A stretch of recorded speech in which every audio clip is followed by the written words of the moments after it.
a lot of these movies aren't doing very well all of a sudden. And Except I just, for, did you hear about this one? Except for the Barbie movie? oh fuck. That made Well, I was $150 million this weekend.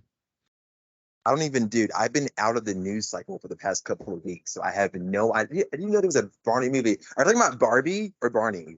Barbie, like play Oh, doll I thought you Barbie. said Barney. I was like, All right. Hello and welcome to Vertical Bar Podcast. I'm Jared, your tech loving co host who also enjoys building computers, drones, and businesses. hello, and I'm also Marcus, your other co-host. Together, me and Jared are on a mission to explore, share, and demystify the world of technology. From our own company, Vertical Bar Media, to the wider tech universe, we're all here to delve into all things digital. But enough about us. What's on our topic list today, Marcus? Oh, cool. Okay, so let's see. For this week, make sure I'm on the right part here. We've got the MetaQuest being canceled. The HoloLens 3 is coming to the military, and there's some supply issues for the Apple Pro headset, which I'm not too happy about that, but we'll get to that later. Yeah, The next that's topic would really be our interesting. company. I know, right? I wonder what's that. Sorry. So, our company progress so far is something that we will be discussing after that, and then also we want to also talk to you about some social media profiles that we've been creating to expand our Nice. platform. So, Yeah, and yeah, so we had some talk about movies in the beginning in our pre-show. We'll kind of expand on that and just how technology is relating to these movies that are coming out now. okay. And let's not forget to thank our AI overlords for scripting this intro. All right, Marcus, Yes, what's AI what's overload. first? What are we talking about first here? Hey, so I think what we're talking about first is thanking our AI overlords for Yes. writing the script into the intro. Yeah, so But my I my definitely overlord yeah. ChatGPT came up with that brilliant demystify word for you. I love it. I love everything that's happening right now. Holy sh. Yeah, let's get started with MetaQuest. I did not hear this news before this, so I'm excited to hear your take, and then I'll sort of Yeah, um so I caught this on the WAN show on Friday night. I actually didn't watch the WAN show cool. until this afternoon, so I threw it into the topic because, like, this is kind of crazy. Meta, Facebook, whatever you want to call them, has spent so much money on acquiring Quests, first of all, to make these headsets, and who have been making headsets for the longest time. And now they're just dropping it. And this seems to be in the wake of Apple releasing their headset.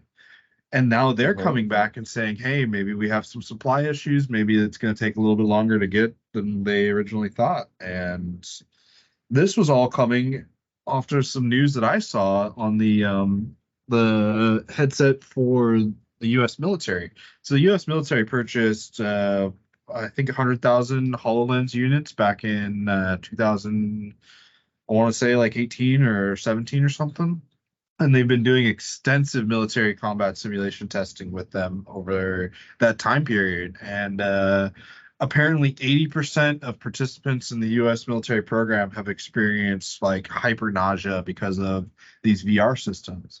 And like to think about this, like we played video games for the longest time, right? And the HUD has been like an essential part of being a video game combat character, right? Like being able to see your Wait, I'm health and sorry. your the heads up display, right? Oh yeah, cool. Oh yeah, Yeah, so that's that's been awesome. like an element of um that's been an element of video game like combat since day one, essentially, like to have that health bar and that ammo counter, like with Halo and stuff. Have Like your an Edge of shield Tomorrow. recharge. Cool. Yeah, exactly. Like it tells you, how much Awesome. life you have left. Well, it turns out that when actually implementing these into real soldier combat systems, it creates like super nausea because like it's actually kind of strange because your eyes are going to want to focus on the screen that's ahead of you, and the screen is Right. actually staying level and straight with your head, but your eyes are bouncing around inside of your head, and it creates this like super nauseating effect. Ooh.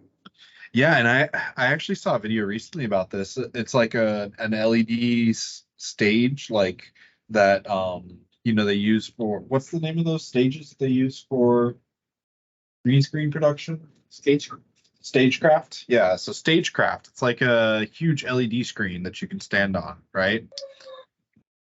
And so like it's a video of kids just like walking on this like platform, and then the platform video underneath of them just starts shifting over to the side, and you see all the children just fall over because it's like a sensation when the Wait, room what? starts moving. Yeah, because the screen makes the humans think that the room is moving, right? But their ears haven't caught up to that movement, so your body overcorrects and it Yeah. just like makes you fall over. It's And so that this is clear? actually going to be a pretty big thing with VR headsets, and it's something that even super high-end commercial VR stuff has not figured out yet, like how to counteract this. I can't remember what the They actual just term lower the is. I'm gonna look it up, but you let's hear what you're thinking about this. Yeah, so why can't they just lower the resolution and like stop that from being so, I guess, why? Oh, okay. I guess you So said it's that. Hold on. vestibular, vestibular Maybe I something. missed what you said, but you said that their ears didn't catch up with their eyes. So Yeah. what So happened again? you're I guess I'm missing. so.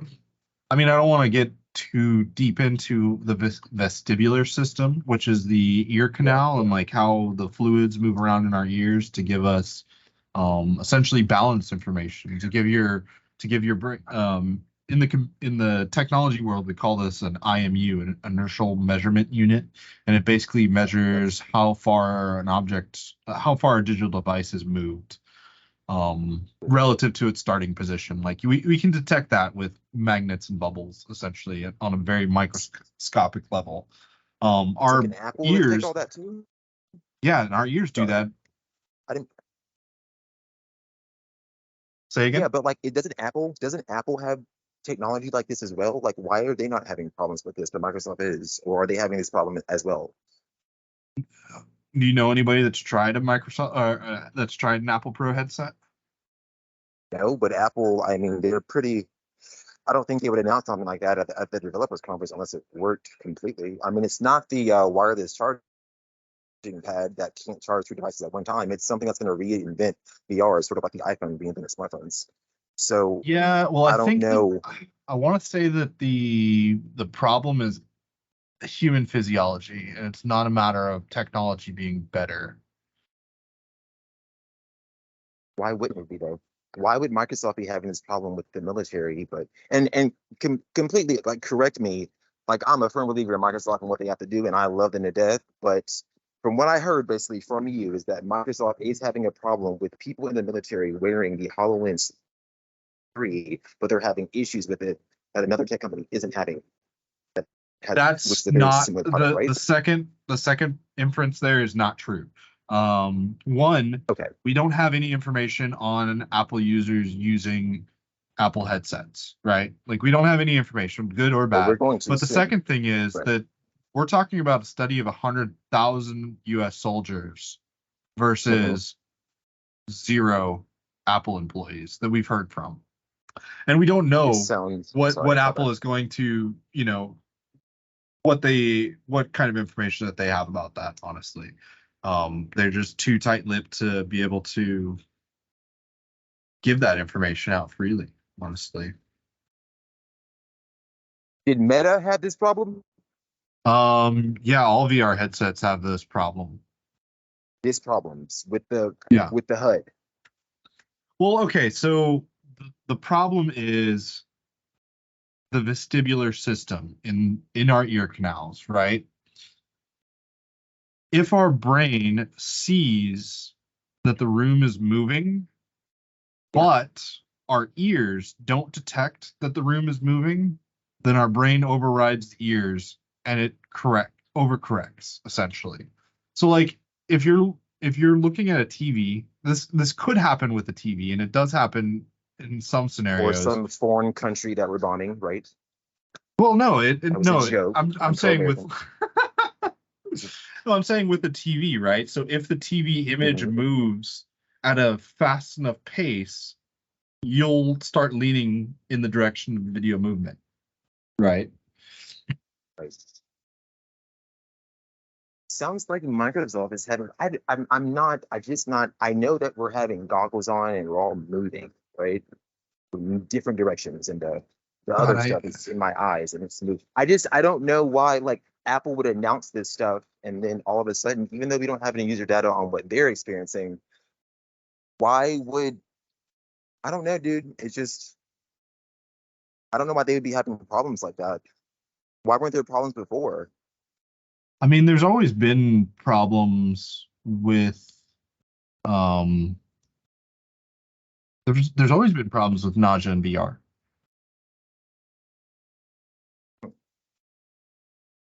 I mean, right? Get Have you tried VR? Yes, I have. Not for very long. Not for very long. Okay. No. Um, I'm trying to find a video on this. I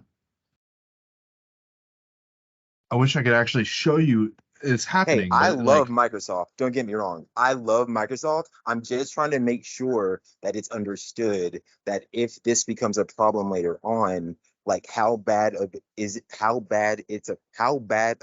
a problem for the entire tech sphere, or if it's just an isolated incident that can be corrected by sharing technology.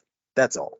I'm not trying to go after oh, Microsoft at all. I no, just I'm not trying to defend Microsoft or anything. I'm just saying okay, that cool. this isn't a fundamental issue with the technology. Like Yep. our I would put it so far as saying that our human physiology is not capable of interacting with VR in the way that we think that we should be able to interact with VR, right?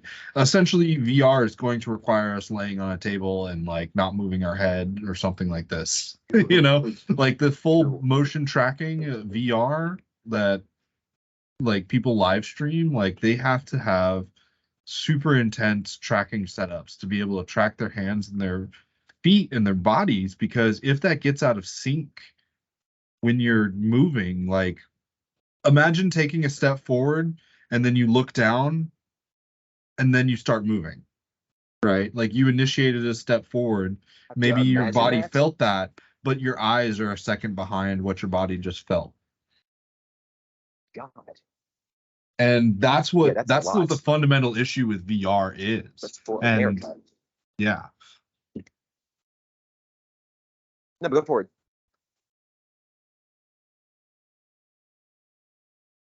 Jared, can't hear you. Yo, Cool, let's go. I I just yeah, I don't have anything else to say on it. That's interesting, dude. I just don't understand like why that would be a problem. I don't know, like I get it, but I guess what it boils down to is that Apple doing this VR thing that may have VR problems. What if they don't have the problem when it comes out? Now what do we do? Okay, well also let's put it into perspective, right? Right? Apple's showcase for this technology was people sitting on couches or like standing in an office room. Okay. Whereas Microsoft is using HoloLens in combat trials where soldiers are dunking behind cover, they're busting through doors, they're moving fast, and things like this. And if the video systems aren't up to sync with what they're actually experiencing, which can actually change, there are concepts of time dilation, where increased adrenaline and adrenal gland production will cause people to experience time differently. Interesting. And that leads to the nausea, the throwing up, the Yeah, headaches, ripping the yeah, headset off, yeah. yelling at my I don't know who they respond Yeah, to. you know, throwing the But controller at the that's wall fair. and kicking kids, essentially. Oh my yes, there you go. You want to avoid that, especially in foreign countries. Our military has about enough rap or rep, whatever the fuck it's called. So it'll be good for us to not fuck anything else up overseas for sure. No, but I'm glad you put it into perspective that there's a lot more movement. I see that's why you simplified it earlier. Just trying to make sure I got a good grasp on that. But do we know if Apple's technology is going to advance to me getting up off the couch and possibly going over to the next room and launching an app and then seeing what that app does around me and possibly showing up in another part of my house? Yeah, I mean, I didn't have that kind of issue with the HoloLens Fuck at yeah. all. Like just moving around. But Shit. I will explain it to like this. Like I did that, right? Now I'm able to, put Right. stuff on the wall, walk from room to room. I don't get that kind of Hey, nauseous feeling. good. But I've been in a car wearing HoloLens, right? And Fuck so yeah. the IMU, the inertial measurement device, which measures and tracks how much a digital device is moving in space at any given time. If that update isn't fast enough compared to the relative motion of me in that vehicle, it's really some really weird things can happen. And it's like I don't know how to explain it, but have you ever been in a video game where it's like stuck in a short loop where like you go forward and then it jumps you back and then you go forward and then it jumps you back and then it goes forward and then it Yeah. jumps you back like over and Yeah. over again? Imagine doing that but with like your computer screen. And that's what it's doing in the car because it's trying to keep up with my motion, which is like Just traveling nice. at 60 miles an hour, mind you.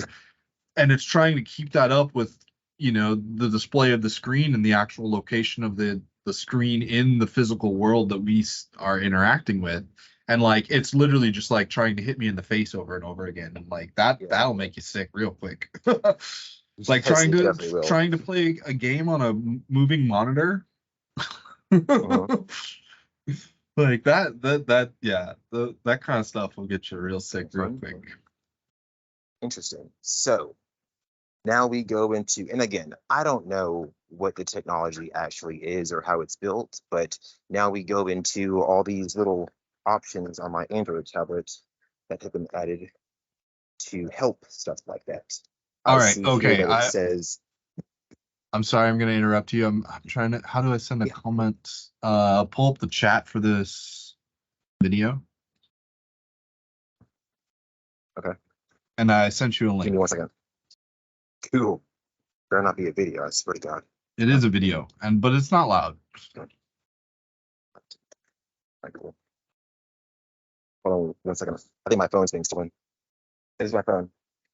Hey, it's mine. It's yours. I was Yeah. looking to see who this belongs to. Yeah. No, you're good. Yeah, I was okay. You're fine. Oh, okay. You're all good. Log in, see who I can call and all that. No, no, it's cool.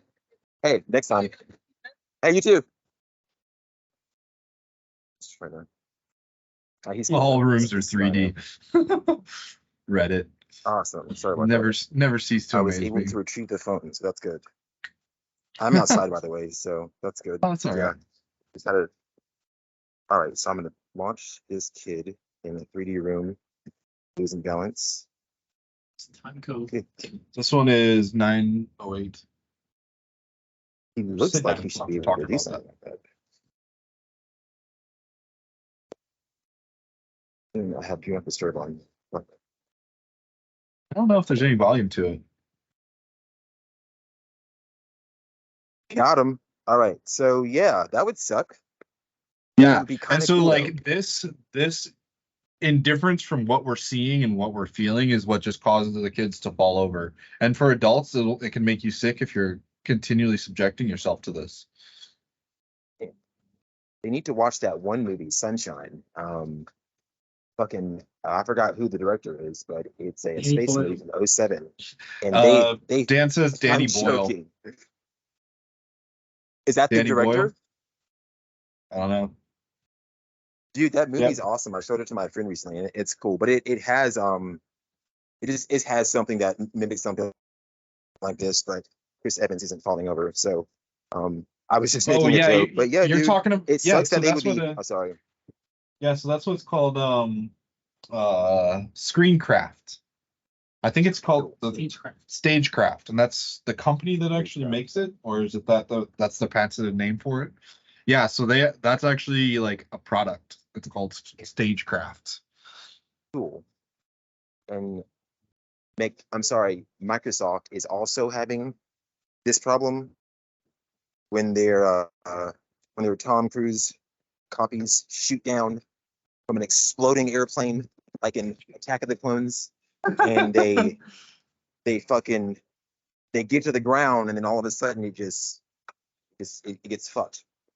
Yep, pretty much. I hope that they can figure that out. So what do you think about Apple pulling back their supply on this? Do you think this is a limitation of Oh, the market that's overall? Like they're overcorrecting, or do you think that they're just not seeing the demand that they thought they would see from it? I think I'm seeing the same thing that happens every time something like this happens, which is they are literally trying to make sure that there is demand for it by explaining its limitations, Yeah, like so every that's kind other of the thing that threw me off major tech about product the that's come out. contrast between Microsoft's announcement of HoloLens and their HoloLens 2 eventual product and Apple's Vision Pro. So, Microsoft announced their HoloLens a couple of years ago, and it was met with the same kind of like lackluster meh Yeah, attitude, right? Like, oh yeah, put it in our hands and let dude. us see what it's actually like before we, Nope. spend $3,500 on a product that doesn't even have a development environment for it ready. And Wait, eventually when they that's what came you out with the heard? HoloLens, what? You heard that the first HoloLens had bad reception? Yeah, it had pretty bad reception. Microsoft got on stage and literally transported us to Doctor Strange 2 and literally gave us. Oof, sorry about that. My headset fell off. Hey, my headset fell off. But they literally got on stage, literally, and showed us 3 to 4 different products that would revolutionize the entire gut, literally change our lives. All right. So from what I remember, it actually wasn't, and I'm sorry to get passionate about this, but I'm passionate about a lot of things. But like Microsoft, I'm pretty sure it made people feel good about the HoloLens, not bad, No, right? no, no, no, no. So, okay, it was exciting, just like the Apple Very. headset is.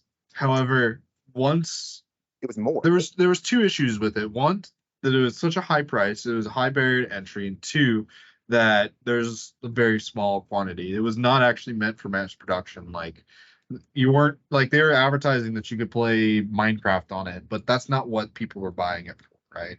And I've actually seen some recent videos on what they are using HoloLens for, and it's incredible. I want to say it's Xerox. Xerox has essentially eliminated field technician positions. Um, they no longer have to Wait, send out a field technician explain for that their. again. Wait, you said, I'm sorry. I explained that again. You said Xerox?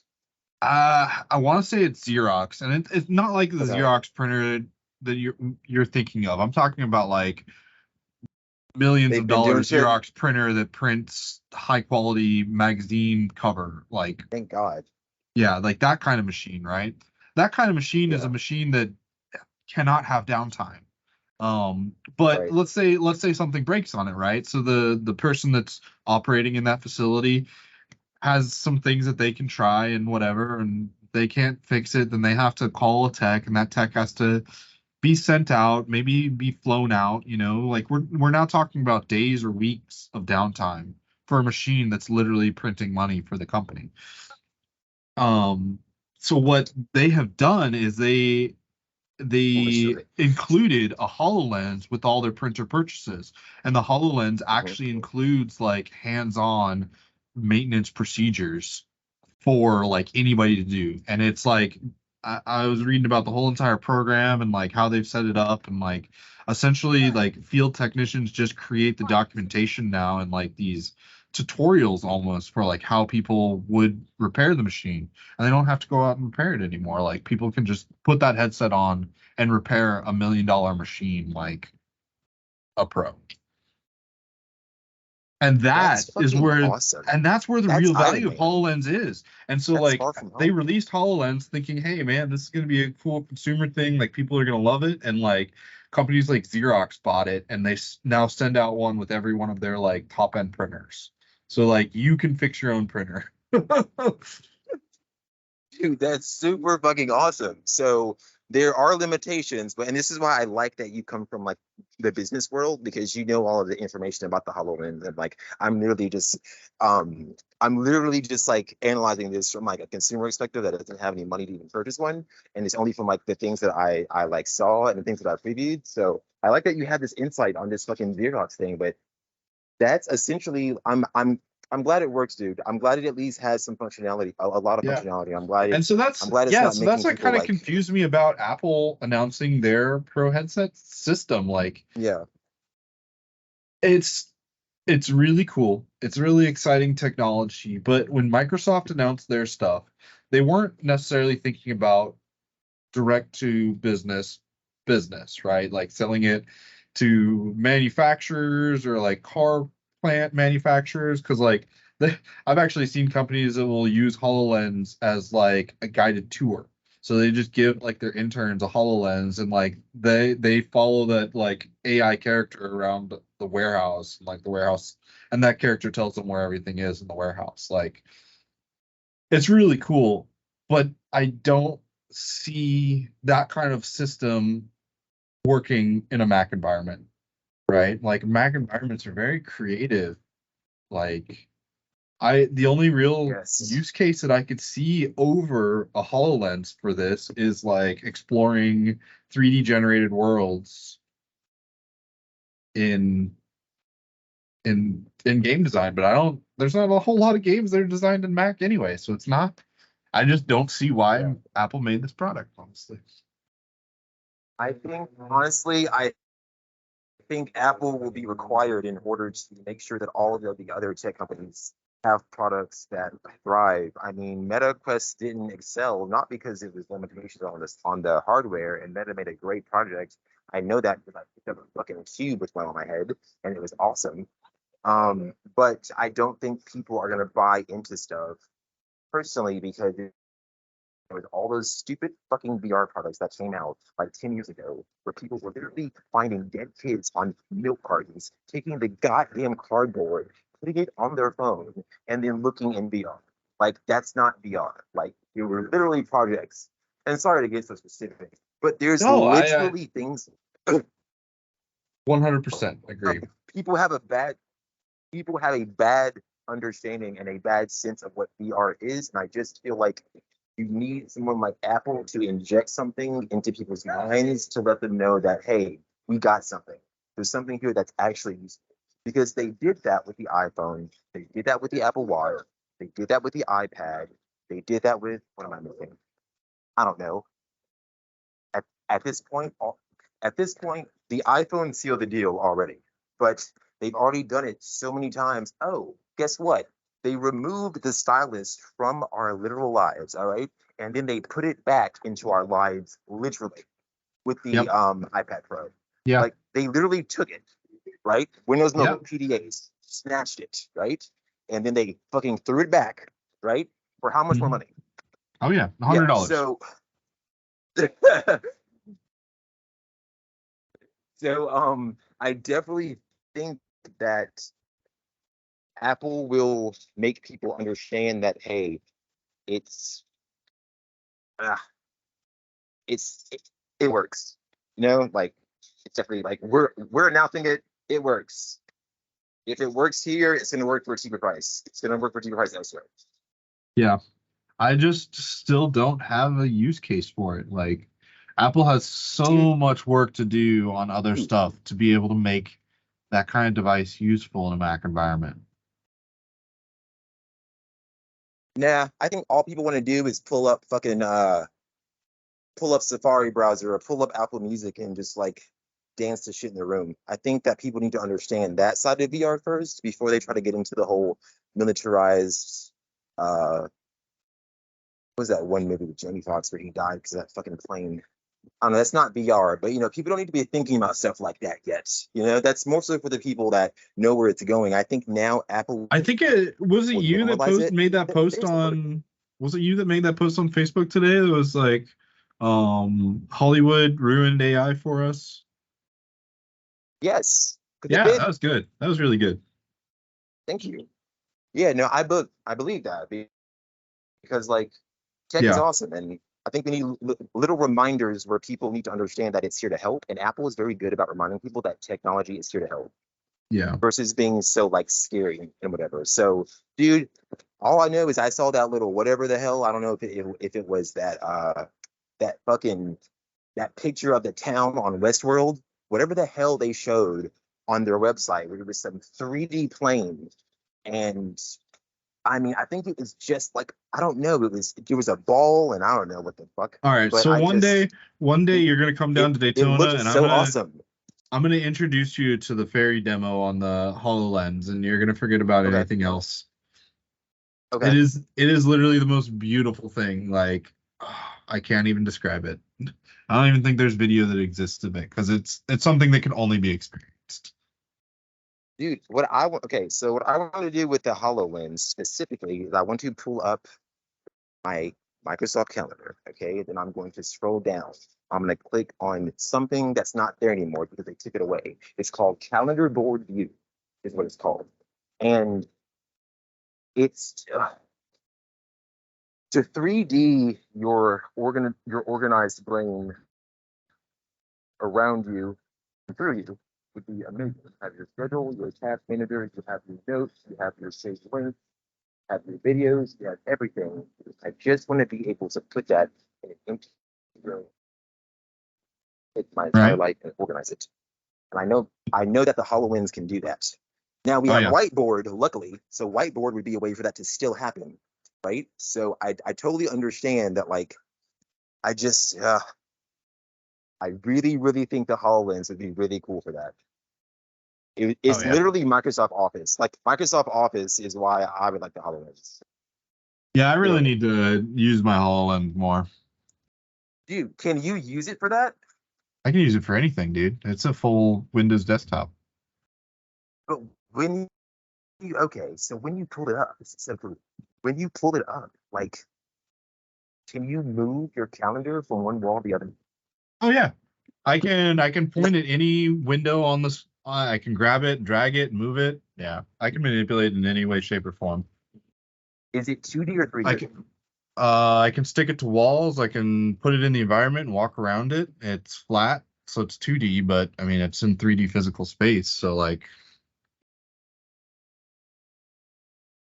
So like, oh my gosh. All right. So in Microsoft Edge, have you ever played around with developer? I'm sure you have. You're a fucking coder. You played yeah, around with developers. I'm trying to get an understanding. Oh fuck. Is it like 3D Paint? it's It's like 3D Paint, isn't it? I can't really describe it to you without you experiencing it because it's literally two screens in front of each eye that are like dioptically set so that they see the same image at the same time, and that's it. So the device, probably much like the Apple headset, is going to include like proximity sensors, infrared sensors, depth sensors, tracking sensors, all that kind of stuff.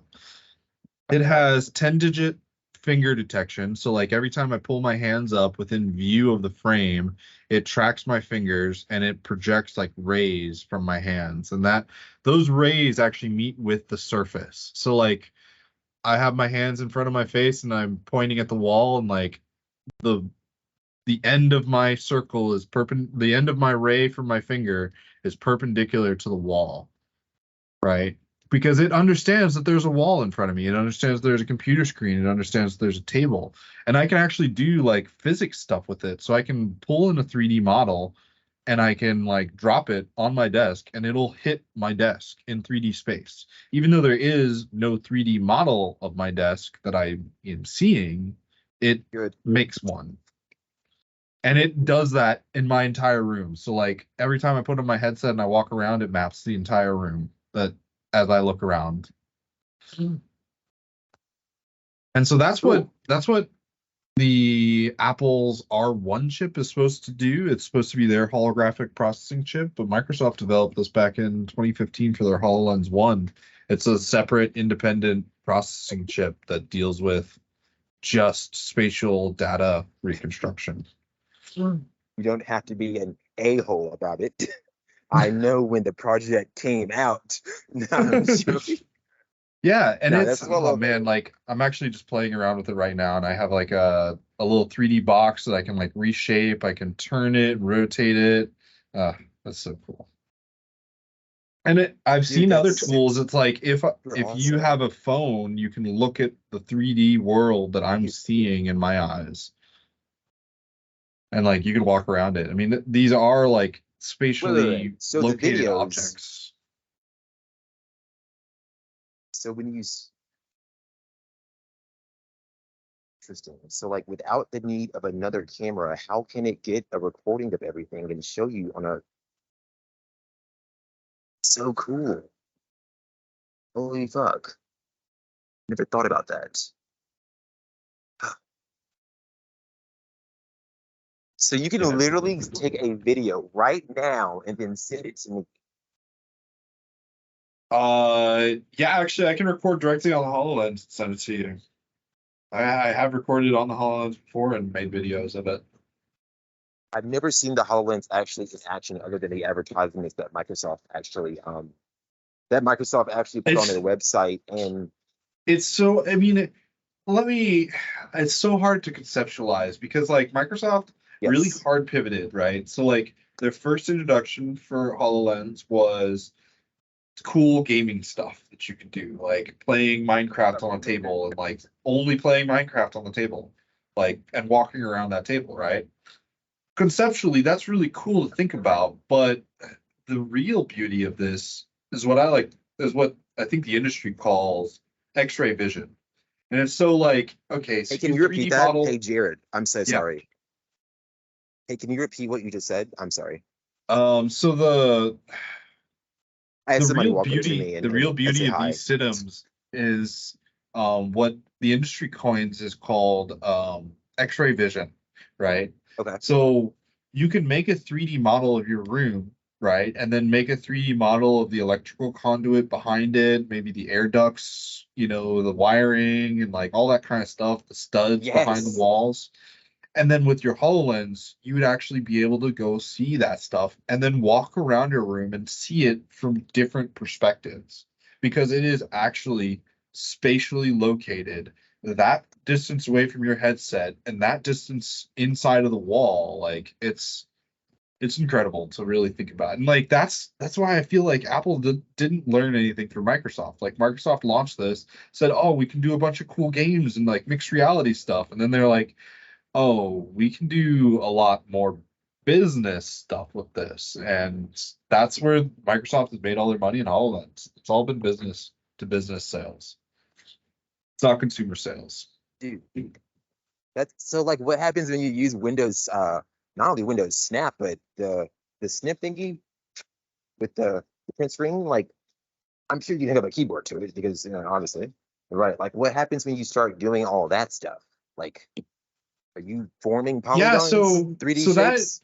that is kind of the fundamental difference Who's that? between Oh, the I said that's kind of the fundamental difference between like a virtual computing environment and a desktop, right? Like we don't you don't have to think about keyboards and mice anymore when you can pick up objects with your hands and manipulate them in certain ways, no, right?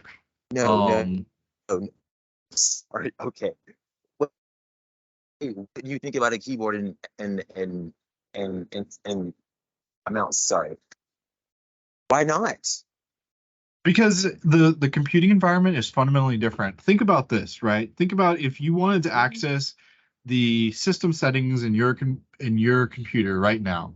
If all you had to do was turn your left hand palm up and bring your right hand to your wrists and just touch your wrists, like where the veins are right there. In HoloLens, Now you that are pulls up the start limited. menu. Like you literally just touching your Yeah. other wrist, and like when you actually show your wrist to the camera, it'll put a little like Windows logo on your wrist, and then you press that in the Windows environment, like the search and like apps and like folders or whatever, like that kind of window comes up for you to interact with. But if you don't do that, like it's whatever you make that environment to be. Like if you want to add in, X-ray vision to this environment, develop that 3D model of the room and the everything around it, and then you spatially anchor it to a position in the real world. And then you put your HoloLens on, and your HoloLens is like, yeah, I'm in this place. Let's see what's behind the walls. So if you make a virtual computer, literally in the HoloLens, right? Like a Yeah. virtual environment, can you then use a keyboard and mouse to like, Yeah. I mean, it has 10-digit like 10-digit snip snap? what is called 10-digit tracking, but what just means it tracks all 10 of your fingers. So I actually can turn on like a polygon model that like represents my hand, and you could see it reacting in real time, and it'll highlight all the joints, and it'll like my hand is completely modeled and interacted in real time by the HoloLens. And this is fundamentally how the operating system is used, right? Like it's not meant to be used with keyboards and mice. It's meant to be used with a hand, and it can track your entire hand movement. So let's say you modeled a 3D computer, right? And you wanted to move your hand over and press the power button. It can register that. So you put that power button in a 3D space, right? And if your hand passes through that 3D space, then it activates the button. And like you can see where it gets crazy from there. Yeah, exactly. Yeah, no, Yeah. that's really awesome. That's so Because fucking it's awesome, like, dude. yeah, I it's like can't the wait to fundamentals try of that. program. Like if you Pretty can do something and interact with it in 3D space, right? Like print hello world, then you can do anything from there. Like any kind of interaction. I press a button here, oh, the wall moves. And like I see behind the wall, ooh, I press this button, now the wall's red or something like this, and it changes that. Hell yeah. That's really fucking cool. I guess that's I mean it would be like playing around. Yeah, that's awesome. I get why it would be that way at first. You definitely want to get to know some of some of the maneuvers and how you navigate it the way that they want you to. I guess Yeah. before you start Because going like, in and you know, let's say you want to connect the device to Wi-Fi, right? So you pull up your palm, you press the Windows logo, you go to the settings menu, like you're interacting with it like you would interact a phone screen. It's out in the world, you can touch it, but you can't see it without the HoloLens, right? So if your hand interacts with it, you scroll with it, and then you select all the Wi-Fi that I want to, and now a virtual prompt keyboard will come up, and you can use your fingers to type each letter individually of the password, right? Like you don't fundamentally need the keyboard as it exists in reality to be able to interact with a system like this. And it's the same way with the browser. You want to switch the web bar, click the web bar. Oh, now I got a magic keyboard that pops up. And I can move this keyboard. I can put it over here. I can put it up here. I can expand it, make it shorter, make it bigger. Yeah, it's incredible, and that's kind of why I'm still hesitant on the entire concept of the Apple Pro headset, just because it's virtual reality. They've it's that they damn app want store. I swear to yeah, God. I swear and to they God, want it. Apple They is want it to literally doing be. it. They recognize the value of augmented reality because they've implemented this pass through, the see-through feature. But for this device to be the best on the market, it doesn't matter how fast refresh, how high resolution the screens are inside. The only thing that matters is the field of view. Microsoft's HoloLens has a field of view of 58 degrees. If you hold your hands out in front of you, that's like pretty much shoulder width apart. That's the real estate of like screen area that you got to work with. You know, if you want to look to the other side of the desk, you have to move your head.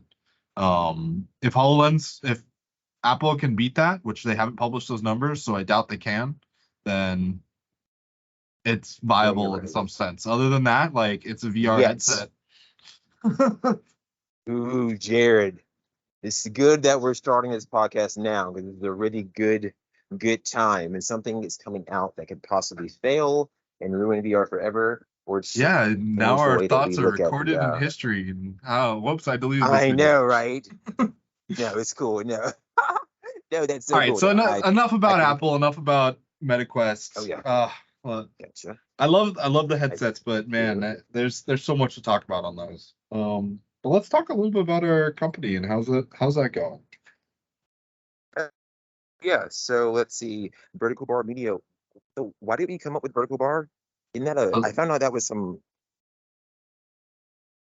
Now I was gonna say I remember finding out. No. Yeah, you said you wanted to be keyboard. What did I say? I wanted you wanted some relation to being tech. Yeah. And I suggested the potato media. No, which would have been cool. No, I definitely understand like the more lighthearted approach. It's like, but since you want to then, go Google or Microsoft's? Well, right. I can completely understand. No, but I remember at the beginning you saying something about vertical bar media might have already been taken by somebody else or something like this. Well, I found out that potato media is actually not only a thing, but it's a legitimate industry. Like there are actually multiple potato news organizations that talk about potatoes. Really?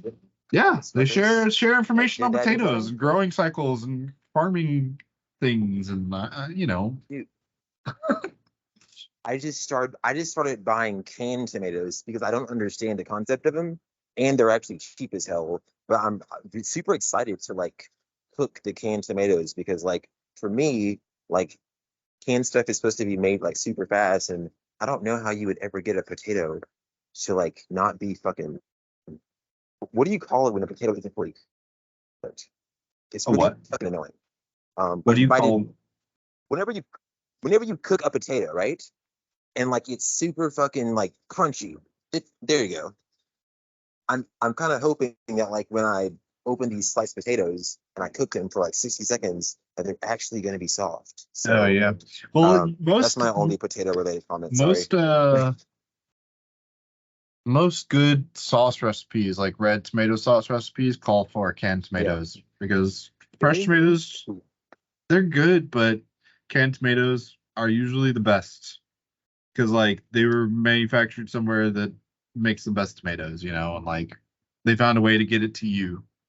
I thought you said no. I'm talking about potatoes. Yeah, The goddamn yeah. Wait, yeah, you said canned potato medium. tomatoes. Yeah, you bought canned potatoes, Yes, potato slices to be specific. potato slices in a They don't just can. throw the What whole is thing in that? there like a chicken. Yes, Like bagged it's milk or awesome. something? It's so cool, dude. Okay, all right, dude, because I'm revamping my life, right? I'm having to go through all of these new experiences, and they're all like super fucking annoying. But some of this shit's kind of interesting because like I get to buy all this fucking cheap ass shit at the fucking grocery store, and like I'm finding out that like I was a horrible grocery shopper until I had to buy stuff super cheap. So Oh like I yeah. don't know. We'll save this for another conversation, but I learned a shitload. And that's why I sound so excited about the potatoes because I'm interested to see if they actually turn out good. Like I don't know. Yeah, that's cool. That's cool. I'll explain later. I'll explain later. Yeah.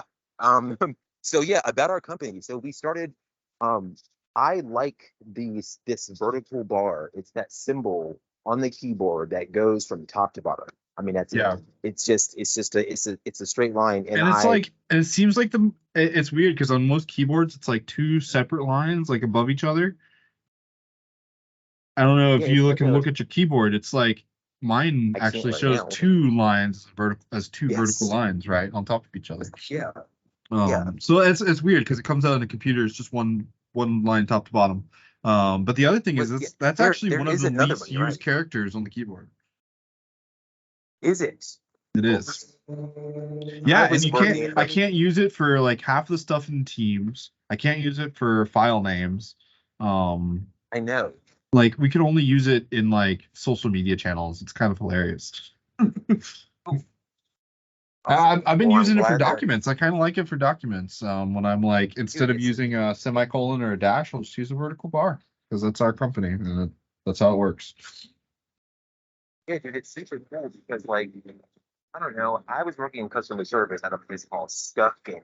The it's a video game controller, I guess, company, and they make their own controllers and they revamp controllers that's like Sony Oh sells, and yeah. they're like really cool company actually. I think video gamers know who they are, but someone used that fucking symbol when I was working there for a Salesforce type document. It was a case in Zendesk, which is like Salesforce, a CRM software. And Yeah. she put that in the title for the subject. I'm like, fuck. She separated the order number and the name of the customer and the complaint. And I realized that that separation is awesome because it means you can say two different things at the same time and they both fucking look and sound awesome. And they're perfectly separated. It's like I've been using other symbols for that purpose. And I realized there's been that symbol there the entire time for Yeah. 20, what, I think 29 The years. keyboard was And invented in the early kept on me. 70s, so it's been around for a long time. So I looked it up finally, and I saw that there were several different names for it, and that vertical bar is one of the names. I don't know which one's correct. I got on Wikipedia. That's as far as I went. But they said that there was another term for it, and so I think that some sort of keyboard button and another little thing about what we do, which is media. I think that was a good name. I'm glad that we came to that conclusion. Yeah, and I mean, most of the channels were available. I don't think we had any troubles finding a channel. We got the website domain like lickety split. No issues with that. It was fairly cheap too, like $80 for 5 years or something. So Wait, repeat that again. You said 85 years for what? it said $85 for 5 years domain registration. Not bad. Yeah, it wasn't bad at all. I mean, there's websites that are like $10,000. You still have it? Yeah, still have You it. still have that, right? Yeah. Okay. I mean, I'm pretty sure you can go to it Because right now. that's awesome because like I clicked on it from the Facebook and it said it wasn't working. So like I was like, but no, it's probably just whatever. I don't know what's going on. But I'm glad to see that we still have it, and I'm excited to get that worked on. Probably just something that happens whenever you first start programming. Yeah, so the other thing about that was I'm really liking the social media posts that you were making, where I can like and subscribe to those. All right, so let's go on to the social media. All right, so we will preview this on this episode, and then we'll release the names of the social media profiles, or I don't know how you talk about it, but But we'll definitely say that it's Vertical Bar Media on Twitter, Facebook, Instagram, Threads. That's awesome. That's that new one. And then LinkedIn as well. So we have social media accounts for all of those. They all use some fucking different format of how to fucking promote them. So I don't know how to give you guys the links right now, unless you just go to our Facebook, and then they should all be there by tonight. They'll all so you can go to Vertical Bar Media. Yeah. They'll need to be a part of our description for this video. I made a new task for you. I don't know if you saw that, but it's the YouTube video titles and descriptions, and then under that task. Yes, I saw that. Yeah, I got 7 items here. So each one of those videos, and then the first video podcast, we need the title and description for that. Cool. So that's all you start with the podcast. The video is unlisted, but we can still premiere it. So we can do that. We can schedule that after the title and description are done. Okay, so we're gonna post our first episode this week, right? This is episode 2. I'm sorry, my bad. Okay, so awesome. You're gonna get that done. Wait, so just do did we ever post episode 1? No, so do the title and description for episode 1, and then that will go up. That'll go up as soon as the title and description are done. That'll go live, and then I'm just kind of thinking maybe Wednesday we release this one, if the title and description is done. Otherwise, we can take our time. Okay, no, I can definitely do that. I just need to make sure if I'm doing it for 1 and 2. Yeah, you'll do it for both, sense. but we haven't posted one yet, so let's post one with title and description, and then we can maybe set a schedule. So like, let's say we recorded this one tonight. You finished the title and description for number 1 on Monday.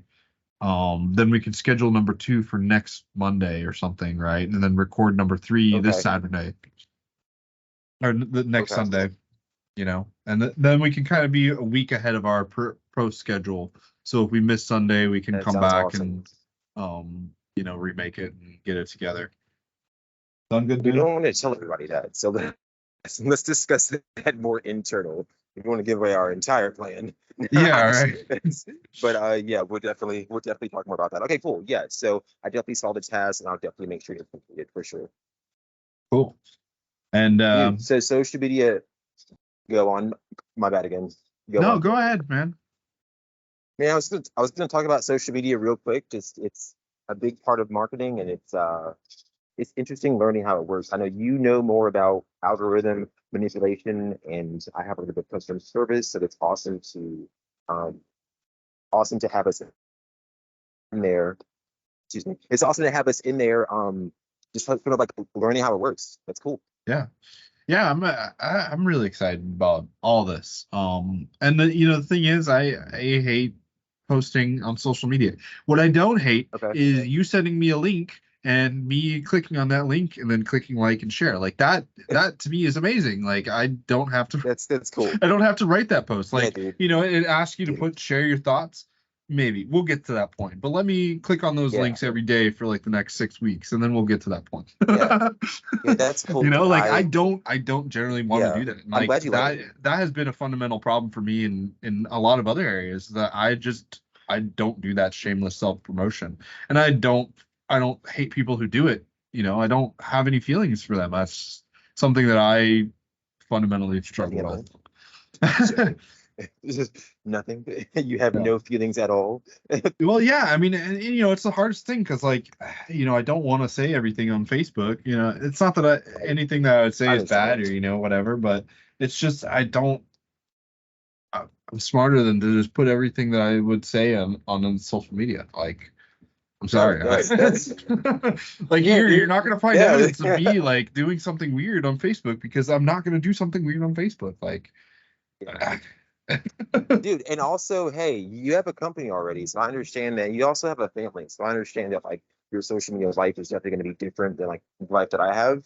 Which I totally understand that. And yeah, I do, but whenever it comes to business, it's awesome that we can definitely use it to promote ourselves. I think it's awesome that there's a lot of tools that a lot of these companies give you for advertisement that weren't, I mean, those things weren't built in before. So I feel like, oh yeah, Meta and LinkedIn just have a lot of tools, and I'm getting to learn that stuff as we go on. So yeah. make So sure you some of guys the follow things that us on we all have social to, media. some of the things that Dan is gonna help me with, but like videos that we upload to YouTube, they have cards at the end of them Uh-huh. which link them to other videos that are in your channel, and you can set those, like you can change those. And like, and not only that, but like let's say we promoted a product here that is sponsored by us, right? At this point in the video, we could actually drop a card on the video and it would show up as like pop-up for the users to click on, Oh like, yeah, I remember. yeah. And so like that's a whole That's different that's side of cool. stuff that like that has to be done. And like, okay, you're thinking about the hats that you're wearing where you're writing and doing all Yeah. this stuff, and then I'm filming these videos and Dan's editing them, and we got to put them up on social media. We got to make sure they're SEO optimized. I send them back to you, and then we come back to me and Dan, make sure that these videos are linked and connected to each other, and they're cross promoting, and then that kind of comes back to you on like what content should be cross promoted, like should we be promoting video game movies after this, or promoting some of those instructional courses that I was doing, or Yeah. so that's a whole thing that we get to explore, and I'm excited about that. I'm not excited about doing it every day though. You know, But I'm excited about I exploring mean, it. I'm So just not. let's see how far we can Yeah, get with this.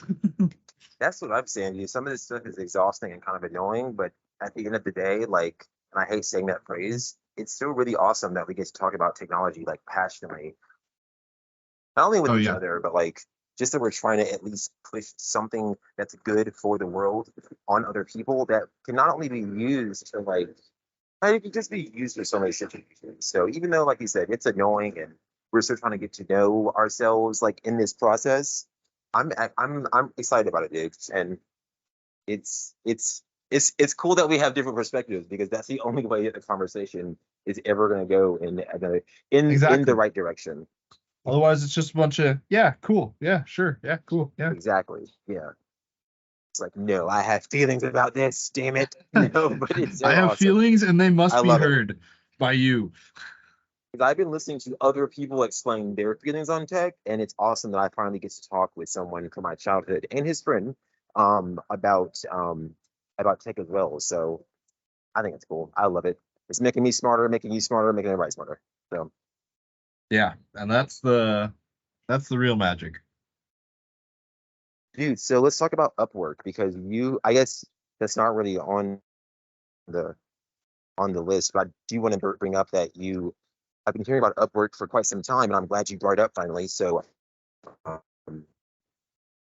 you want to explain a little bit about, I guess, like why you thought Upwork would be a good thing for us, and how you discovered that that's what it could be used So for? yeah, so I've actually used Upwork before in hiring for positions. I've hired writers, I've hired like influencers, other stuff. And I conceptually I really like the idea of a platform like Upwork. It makes a lot of sense. I hope that I don't know too much about Upwork, and I haven't done too much research in their corporate structure and how much money they're actually spending and the concept is nice to me. Like I like the concept of a freelancer marketplace because one of the biggest struggles that I've always had, right, with just posting on social media, you make a post for Facebook, like you make a website and you make a post on Facebook. You're only sending it to your 300 people that you've known since you've grown up or whatever, like, right? And you're hoping that one of those 300 people might share it and like it to somebody who's important eventually down the chain somewhere, and you'll get caught up because of it, right? Like that's kind of the Right, hope with posting on social media in right, a in that kind of like promotional aspect, right? And dude, I know a bunch of people, but I don't know that anybody that would reliably need a photographer or videographer. And within that friend group, like of somebody finding somebody that needs that, it's like incredibly low. And when you're dealing with word of mouth kind of stuff, you're very limited in your reach, right? But if you have a marketplace yes, somewhere like Upwork, it's like, hey, these are vetted clients that really want your work. Like, come on, I want to do wedding photography or something like this. And the most common advice is, accept $200 jobs, or something, off Craigslist, just accept low jobs right, and, right. accept exposure jobs, the first couple times. Dude, I'm telling you, like, I've shot stuff, I've done my best work, and I would still not show that to any prospective client. Like, it didn't, like, there's just sometimes you just can't do anything. Like, even an artist can't paint Yeah, without paint or canvas. right, yeah. Like, you're doing a shotgun wedding in the back of a truck, like, I'm gonna make it look awesome, but please don't share these You may videos not, with yeah. anybody. Yeah, no, that's super cool. Well, I'm glad that like Upwork gives people a way to make money for things that they're really good at and things that may be hard to get into. It's hard to get into some of these industries. It's hard to really, I guess, like you said, feel comfortable sharing certain things. So it's hard to really, I don't know, man. There's a lot of talented people out there, and you know, I don't know. I don't really know the process of how like hard it is to like learn some of this stuff and then going through. I'm still learning technology. I know I want to get into technology and I want to work for technology companies. I want to do our thing with technology, but like I don't know, dude, for people who like go to school for this shit and then they have like no way to get into the jobs. I'm glad things like Upwork and there's a couple of other sites too that work as well. So I Yeah. appreciate you for bringing Yeah, it I up mean and I'm like glad it's going to be Fiverr working and for our stuff like business. that, like conceptually, and it also makes a lot of sense too when we consider the agency aspect of it, right? Like as a freelancer, it's really cool to be able to go out and do your own thing and do this kind of stuff, right? But let's say I go onto Upwork and I'm doing only video work, right? I'm missing out on all the freelance writing stuff that you could do. I'm missing out on all the photography stuff that Dan could do, right? And with the agency, we're able to pool our resources. Me and Dan, Right. we have two full frame cameras, 4K. We have some other cameras, we got computers, laptops for editing. Like we have the means to be able to do some heavy lifting editing and video production work. We have mics, we have lavaliers, wireless mics, booms. I got all kinds of like studio equipment, like lights and stands and gimbals, and we actually have quite a bit of gear between us. And being able to pool these resources together and work on projects that are much larger than that. Like some of the stuff we were seeing on there is like YouTube editors, right? Like people that have 2 to 3 videos a week that need to be edited on a timeline. I was looking through those today, and I was unfortunately like everything was like on site. I was trying to look for your location, but as far as I got into it, I think it worked. So Yeah. it's a pretty cool site, dude. Yeah, it's going to be a little bit of exploring. I don't think we're going to be able to find a bunch of stuff like that real quick, but we'll be able to find the stuff like freelance writer, somebody needs a quick spec, or somebody needs a video edited, already shot the footage, kind of stuff. Exactly. Right. Okay. So yeah, I'm glad I'm being to explore that one. So it's cool, dude. Like I think this was a really good episode. I think it's went gold. So I think that it's gonna be an awesome experience, and yeah, that's all I have. Yeah, I mean the only topic that we really had left was talking about movies. Oh shit, yeah, let's get into that if you want to. That's gonna be a whole nother episode almost, right? God damn it. Yes, dude. No, but I mean, it's really incredible that that Barbie movie making $100 million. That's astonishing. And I mean, being an original movie in 2023, it shows that that's what audiences want. Like, I mean, gosh, see the advertisements for it. Like, it's a Barbie movie. Like, how can it make $150 million? Oh, it's actually good. It has good writing. It has a good story. There's elements to it. Oh, imagine that. It's not just hanging off the coattails of being a Barbie movie. Yeah, dude. I was trying to get the Rotten Tomatoes earlier, but I wouldn't let me on the site. I thought it said 90-something% on the fucking cached site that Google captured on the search engine, but I don't think that I don't know. I tried to go to the website. For some reason, it didn't fucking work. So, but I do know that people are saying some good things about it. So, that's awesome. I'm glad. So it's showing 90% on Rotten Tomatoes. 90% tomato and audience score. That's good. And 150. Wait, this is the first weekend, right? Yeah. I don't know why I wanted to just get on my tablet and look at this shit myself. Sorry. So yeah, that's a really good opening number for especially a non-superhero film. And what was the production budget for it? Amazing. Dan was saying the production budget was like 130 million. So it's already made its money back, million? And it's like working into its production, its marketing budget now. It'll probably around $500 million then. Hopefully. Yeah. There's been a lot of that's the thing though, is that everything's been so weird lately that like it's been such a like Spider-Man fucking No Way Home made $1.8 billion, and I did not see that coming at all after Marvel had all those flops. So like second week drops or whatever has been big for DC Films. DC Films had made a lot of money for the first part, but then they drop, similar to what used to happen back that happened with Justice League also. You had like a pretty big opening, and then it only made I think $600 million on a $450 million budget. So I hope that it continues to make money, and I hope that the problem with the film industry starts to get better. I do. Yeah, here's to hoping, right? Yeah, dude. Yeah. I think some of these other movies need to definitely get bigger, and fuck, I don't know. How do you pronounce the main girl's name? It's Margot Margaret Robbie? What's it? Yeah, there you go. I was gonna say Margot Robbie or something like that. I don't know.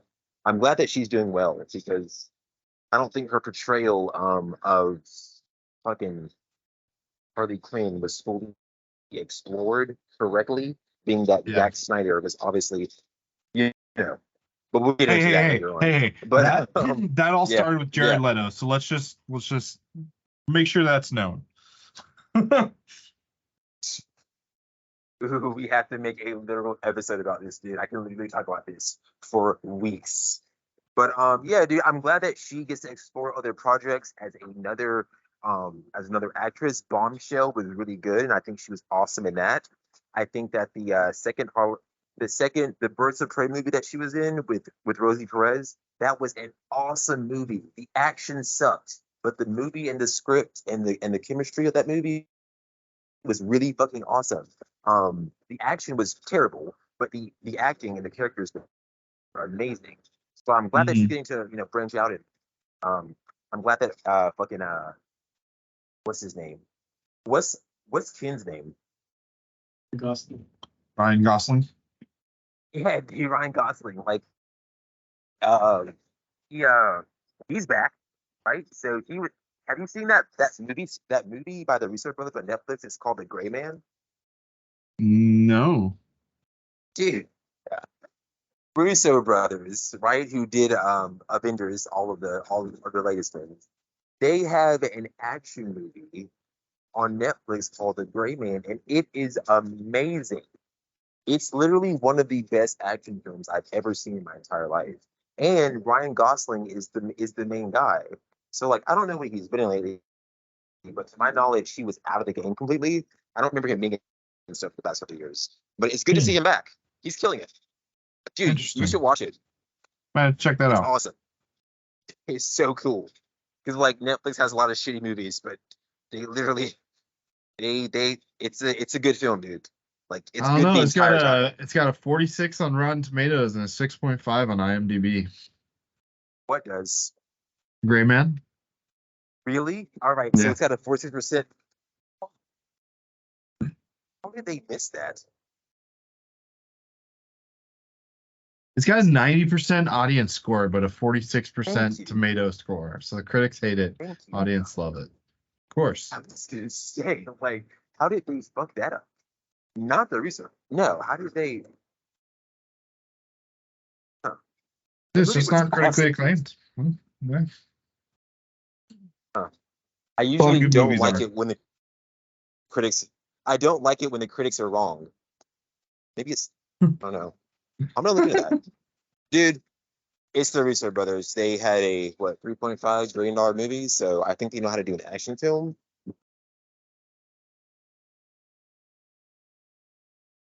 I don't know. That's what I would think. Yeah. I mean, I don't know. I can't really trust Rotten Tomatoes. Like, I want This is to, but exactly why just I'm getting can't. it right. It's, And that's the shitty part about tech nowadays, is you just can't trust it. yeah, but you can't. You can trust it. There's something there. There's something that they are overlooking, and for some reason, you know what?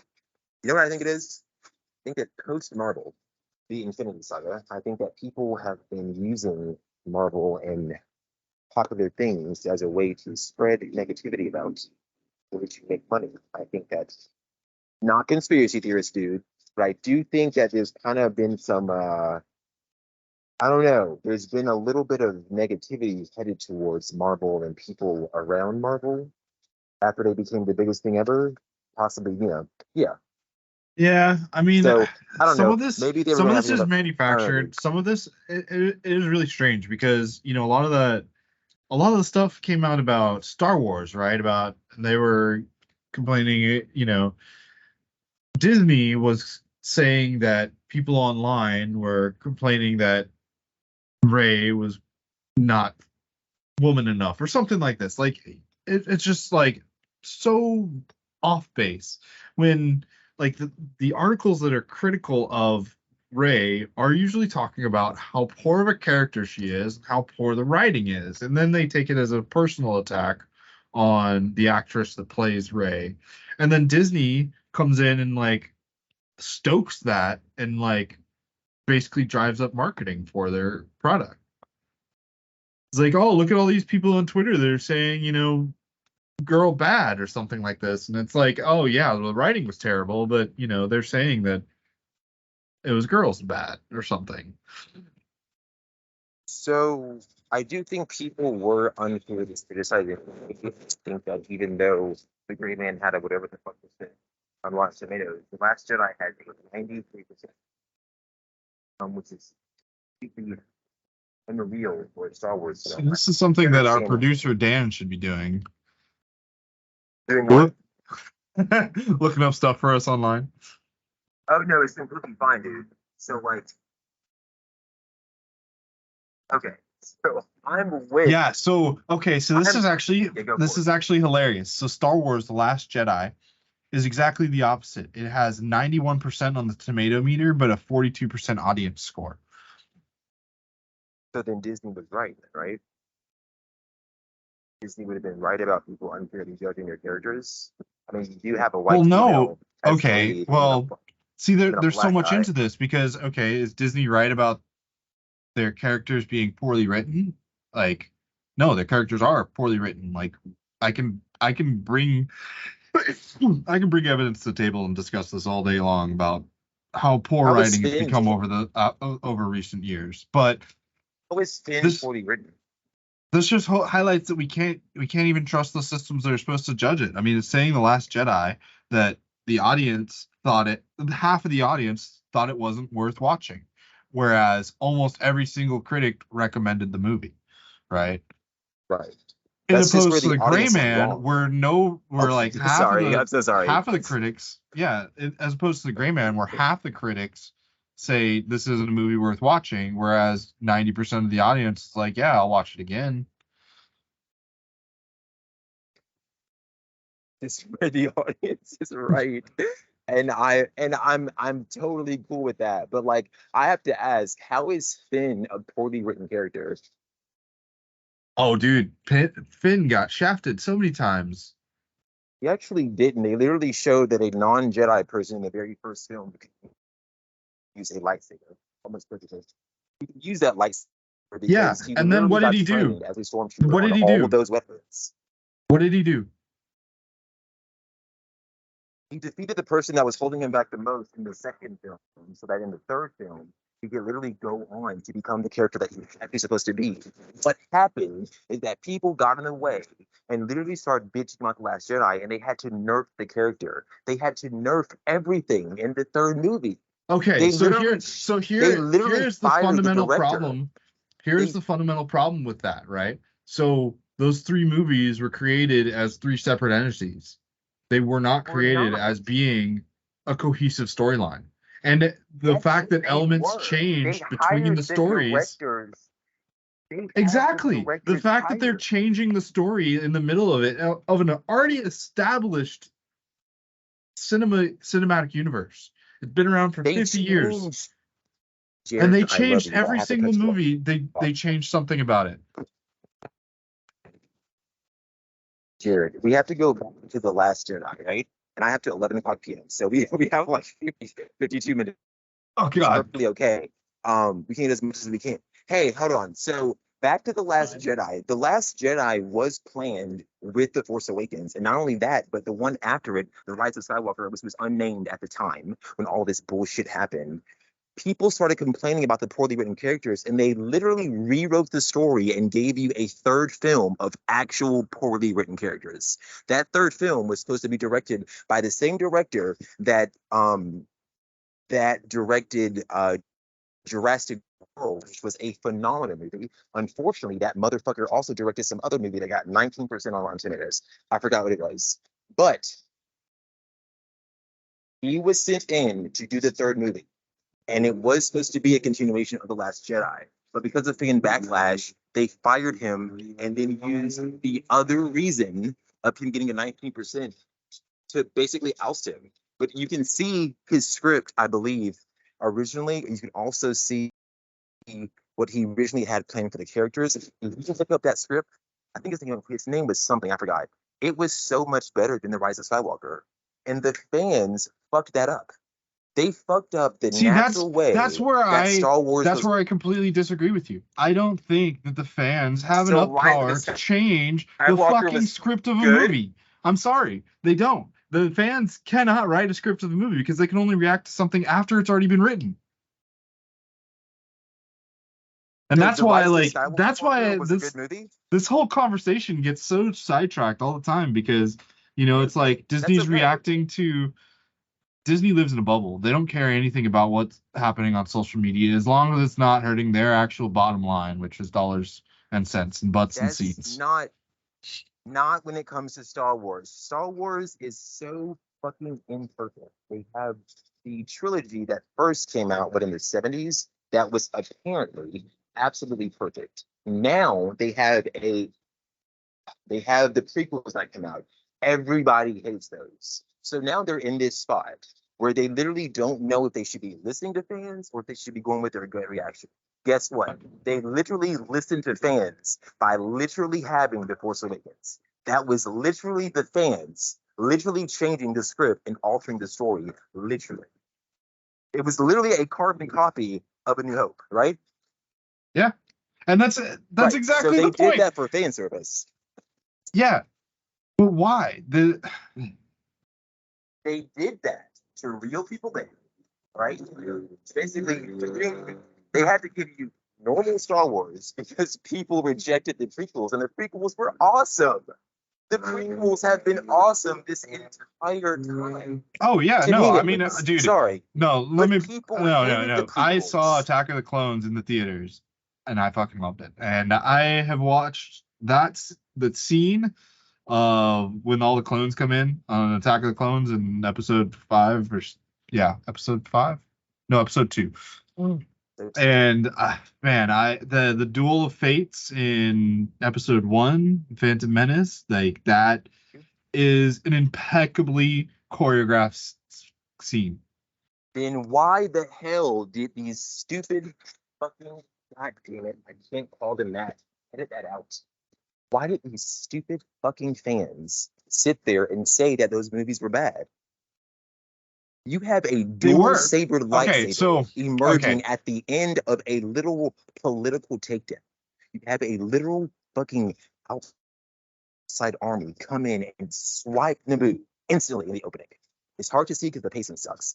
At the end of all this political bullshit and all this the fucking the big bullshit, they give you a little bit, and then at the end, Darth Maul sits there and just fucking changes everything and fights two Jedi at the exact same time. That 5-minute fight is literally enough to say that The Phantom Menace is a good movie. Oh yeah. Literally. I will disagree with that. I will disagree with that. Just only slightly. I did like those movies. I really did, but there are some issues. Attack of the Clones, really issues at the end. You finally see hundreds of Jedi pop out. We have never seen this before. It's beautiful. Ever. But Jar Jar Binks.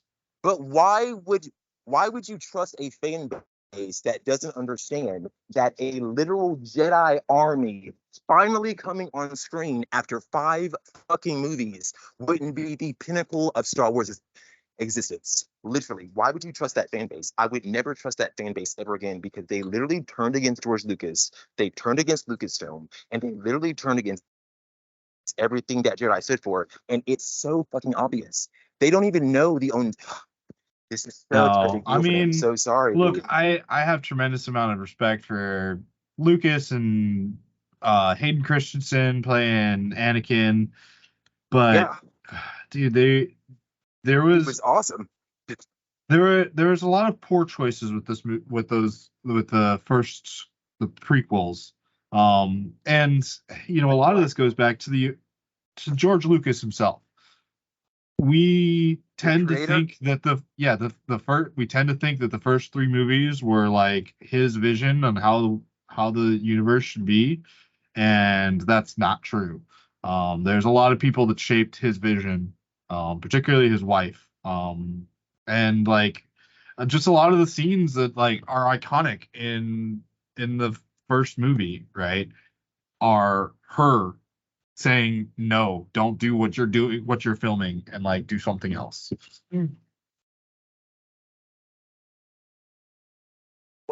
Let's go over the scenes. Which ones? Man, I'm gonna need a second to find this. George Listen. Lucas, Hey, wife. I got till 11 o'clock. Let's do this. Well, I don't really want to do this so much, God but damn it. yeah, George Lucas' wife Dude. editing. So she was the main editor on the A New Hope. And here's an article from A New Hope. A New Hope is a really good movie, though. Like, why would yeah, the editing from that movie matter when you're going? dude, What is it? editing makes or breaks a movie. But it 100%. was All we 20. have to It do was is look 20 at years Zack before. Snyder's cut of the Justice League. There is no 20-year gap between that period. There's a 20-year gap between 79 and what, 02? Yeah, No, and I'm his sorry. wife. It was exactly 20 years. Yeah, What does the editing in an old ass movie have to do with the prequels? I feel like Star Wars fans, they do that thing where they're over critiquing a situation just so they can have something to say, but they killed the universe. Who cares if she edited that movie in 79? The Phantom Menace was a complete fucking, it was so different. no, You have okay. to So realize. no, you're misunderstanding what I'm saying. I'm saying that I'm sorry, if dude. George All right. Lucas's wife had not edited A New Hope would not be a movie that we remember, and nothing about the Star Wars universe would exist today. It's not Did about she edit George the next one? Lucas. It's not about George Yes. Lucas in this because okay, so what George Lucas really brought to the Star Wars universe, right, in The New Hope was these scale models, these animations that made the grandiose scale of the universe fit on the screen. I mean, the opening credits of that movie, right, are the Star Destroyer coming over and just like encompassing the entire frame of the movie, right? And I get chills just remembering this scene. And that scene has been copied untold amount of times throughout cinematic history since this has been created, right?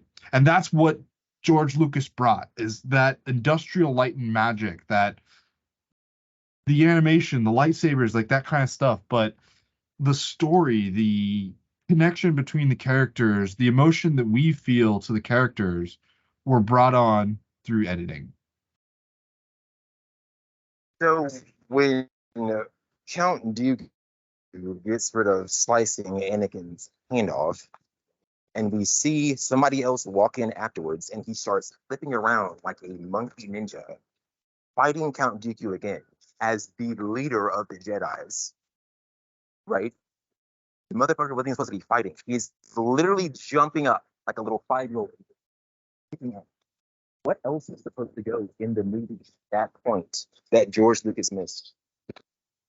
No, that stuff's great, and that's where you're not And understanding here, building up right? to that, The Duel of Fates with John right? But Williams doing the score behind it, and like the choreography with all of that. That is great, and that's all George Lucas. But I don't like sand. It's rough and it's coarse and it gets everywhere. That's George Lucas also. But what's wrong with that? It's called a space opera. A space opera is supposed to be a dramatized version of sci-fi. That's why it's called a space opera. It's not supposed to be perfect acting. It's supposed to be overly dramatic to basically reflect whatever the fuck Shakespeare was and all that other shit. It's literally Dude, supposed to A be New overly Hope wasn't dramatic. like that. So literally he literally said that. There was no love story happening then. Yeah, There was no wasn't. there was no Jedi who was becoming. There was no Jedi becoming the basically the most skilled fighter in the existence of all the galaxies, falling in love with Yeah, someone who was just. yeah. The entire And story behind also, Vader's backstory did not exist at that time. When in A New Hope, like it just didn't sounds like even. it did. It sounds like they already knew what they were going to do. They talked about the Senate in the original films. They explained what happened to the Senate. When you add love into it, it's going to be a little bit more dramatic. Also, technology advanced. They were able to give us advanced lightsaber fights that literally just. I mean, I don't know what else was supposed to be in there. What was his? I don't mind the critiques, but these people don't have a solution for what. I mean, they've had like what 20 years to come with solutions. What would have been the better story for the Phantom Menace, Attack of the Clones, and what is it? Revenge of the Sith? Like you have to actually know like how to go in and provide solutions for those scenes and how they should have been better. Yeah, no, I mean, Nobody look, has that. I'm not arguing with that. And Yeah, I'm just talking. like I said, This is special to I me, love bro. those This is special prequels, to me. right? I love the original Star Wars is movies. one of the most special things in my entire life, and I will argue to defend it for the rest. I will to the grave, Okay, dude. so let's bring the story back to the newest Star Wars movies, right? Let's just talk about Rey. Let's forget about Rey being a woman, being anything else, right? What does Rey struggle with? She's a literal woman. What This does is Rey see, struggle this with? is the No, that's the thing. Let's remove that from the but it conversation. matters. No, it doesn't. Let's focus on the character. Okay? The Okay. character in and of itself, Rey, right? Yep. What does Rey Right. struggle with? I don't. Okay, let's go to her fucking let's go to her lightsaber, right? Which is literally going to be a staff with a lightsaber at the end of it, right? Maybe. I don't know. Did, did she have a staff the entire time in the Force Awakens? Yeah, well, she didn't have a lightsaber. It was just a staff. Right. And then she got the lightsaber at the end, but she hadn't gone off to really do her own thing yet. So later on, Yeah. if she was already skilled in a staff before, that means she would have brought that back to make her lightsaber infused weapon later on. So Most likely. for I mean, first that doesn't really Right. matter. The question is, right. what It does does Rey because that struggle explains who with? she is as a Jedi. And I'm telling you what she's bringing to the table. All right, struggles with. I gave you something else. I'm sorry. She's struggling with being incredibly smart in a world that doesn't value her. Okay, so how She can I literally relate knows to how that? to bypass. She knows how to bypass the compressor. So when that old fucker, Harrison Ford, comes back to get his ship, she literally already knows how to beat whatever problems he has. He had problems the entire time in those first three movies, right? She literally came in and just fixed the issue, and that's why he likes her, right? So, as somebody that's young and pretty much really knowledgeable in technology, I relate to her because I have a lot of knowledge, but people really don't value a lot of people who have like tech experience. Even young people in general, dude. Ray is someone that literally gets to the top because she's smart, she's good, and she works hard. So she's struggling with being accepted by society, and she's a woman. Okay. You know what I heard? I heard Right. Mary Sue. There's You know what a nothing wrong Mary with a Sue Mary is? Sue. A Mary You know what Sue is someone that goes through a struggle getting trained by the very No, Jedi. A Mary Sue is somebody who doesn't have a struggle. A Mary Sue is a character that is How would that not be impenetrable. a Like struggle? they don't take damage. They don't get hurt. They always can accomplish their tasks. They always finish on top, right? What was Kylo Ren struggling with? Okay. Well, Same. that goes into it even further. What was Finn struggling with? What was any character in that movie struggling with at any point in time? They weren't struggling at all. Everything was just going. You don't think Finn, the one that turned against the First Order, was struggling with anything? He literally had been brainwashed into believing something, and he literally rose up and said no, even though you are literally brainwashing me. I'm literally going to go in the other direction and save lives across the galaxy. Yeah, but he just did it in like a This is something slapstick that you're kind of struggling way. with. Like he didn't have any actual growth. In the second movie, he was found trying to leave the ship. So he literally still struggled with it. The next movie, the one that everyone hates, right? Yeah. So he's struggling with it for most of the entire time for the original planning of the films, right? Because as someone, when you go against what you're trained to do, it is very difficult. We're constantly reminded all the time that you made the wrong decisions. And he may not trust people. He might be lying to people. He might have been lying to Ray. He might have been lying to Poe. He might have been lying to that one bitch that wore the pink dress and zipped across the galaxy in The Last Jedi, whoever the fuck that was. She was cool. It's just, he was struggling, dude. And the fact that people don't see that, that's a little bit alarming. It's like, I mean, that's literally his character. How could you not see that? Well, maybe it was his like 34 minutes of screen time in the entire 3 movies. He has time, dude. But there's so much else going on. You also, Well, see not you that. personally, and this is No, not I an mean, attack no, on you, I Jared. understand, but I mean, I it's love you. like, I know. I mean, this is a little bit of confirmation bias. Like, you want to look at the good piece. I want to look at the bad piece. And I'm looking for the bad pieces. You're Right, looking for the good pieces. right. But I mean, for me, it doesn't have anything that I can connect with, right? Like, it just it it's struggles that I can't relate to. And What would you have liked to? when people can't relate to that struggle, then they're not gonna watch it. Like, it's just simple. I get that they're not going to watch it, but at the same time, maybe they're looking at the character incorrectly. For the fan base to say that somebody else isn't struggling because I don't quite see it, this isn't really good enough for me. I mean, the movie is over 2 hours long. Like, I mean, we can go scene by scene. I can explain to you where they were struggling. They were actors and actresses. They definitely have emotions, and they're definitely getting those emotions out. So you should be able to tell. I mean, just because it's an action film doesn't mean that there's. I mean, are people even listening to the dialogue? They're literally talking. That doesn't mean it's Like, good. but it's Marvel. Why would the talking not be good in The Last Jedi?